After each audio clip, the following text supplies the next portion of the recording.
Now, after 14 years of construction, Ethiopia has officially inaugurated a controversial mega dam built over the River Nile.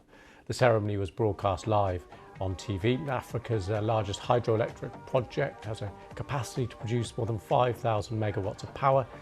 The government in Addis Ababa says the project on the Blue Nile will provide electricity to millions of people across the region, not just in Ethiopia. The dam will be Africa's largest hydroelectric plant, but the dam has also been at the centre of a diplomatic row between Sudan and Egypt, who both fear their essential water supplies could be affected. Kalkidan Yipaltal reports from Addis Ababa. Ethiopia's capital and biggest city, Addis Ababa, is full of excitement as a $4 billion mega dam over the Blue Nile reaches the finish line after 14 years. For a country scarred by a devastating civil war that ended just 3 years ago and continues to face unrest, the project, officially known as the Grand Ethiopian Renaissance Dam, generates a rare sense of unity for the majority of the people. And tens of millions across the country's rural villages and remote towns are hoping they will see the benefit. One villager, Getenesh, lives in a Lamura village less than 10 kilometers outside Hawassa, a major city in southern Ethiopia. Her household, like many others in her village, does not have access to electricity. They use kerosene-powered lamps for light and firewood for cooking. It's been very tough, especially for her 3 children. When we run out of fuel, we might spend nights in darkness. Sometimes we use firewood as a source of light. Sometimes we can't even have enough wood.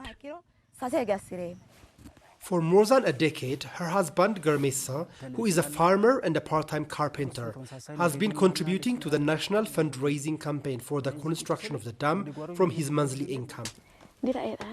Hundreds of millions of dollars have been collected from the public through donations and the sale of government-issued bonds. Getenesh and Garmesa are now hoping to have access to electricity. The dam began generating power to a small extent 3 years ago, and it's expected to operate with full capacity soon. Power generated from the hydroelectric plant is expected to feed into the national grid. But Ethiopia still needs to expand its networks to reach areas without electricity.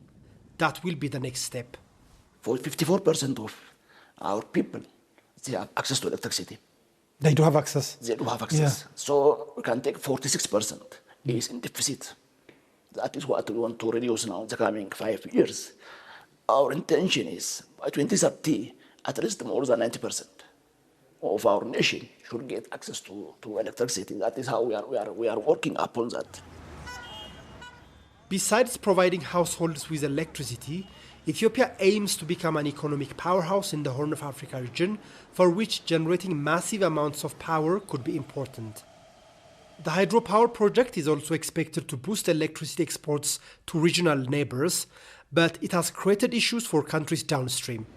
Over the years, there have been several rounds of talks among Ethiopia, Sudan, and Egypt to address issues raised around the building of this hydroelectric dam.